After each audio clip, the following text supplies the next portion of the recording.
I had a professor of moral theology, Father Brian, who was incredibly challenging and demanding as a professor, but incredibly faith and life and thought-provoking as well, for me personally, and I know for many of his students. And one of the things he would call us on is that as seminarians, as budding theologians, we could get really good at getting lost in all sorts of theological arguments.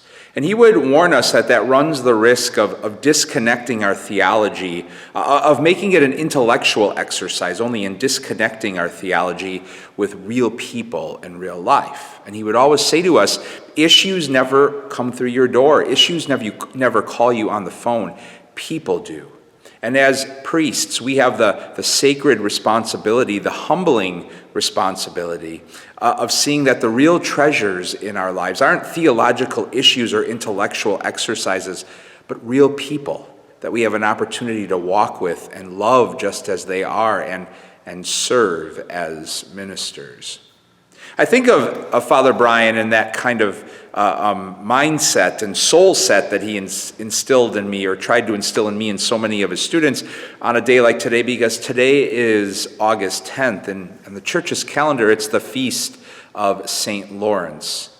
St. Lawrence was a deacon in the early church, and he was martyred on this day, August 10th, in the year 258, under the persecution of the Emperor Valerian.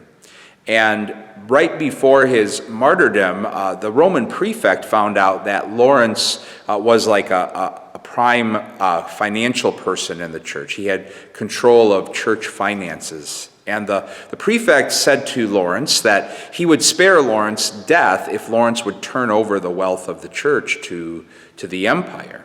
And Lawrence asked for 3 days. And 3 days later, Lawrence came to the prefect, and he brought with him the poor, the aged, the sick, widows, and orphans. And he said to the Roman prefect, "Here are the treasures of the church." I think of that because we live in a world and in lives where we can get so caught up in treasures that we're seeking after. And if you're like me, a lot of those treasures aren't whose, but what's. And today, in light of Father Brian, in light of St. Lawrence, we're given a holy invitation to pause and pray and think about who those true treasures are. And they will always be a who, because whos are so much more important than what's. As Father Brian said, issues don't walk through your door, people do. So today we're invited to pause and pray and reflect on who those treasures are in our lives.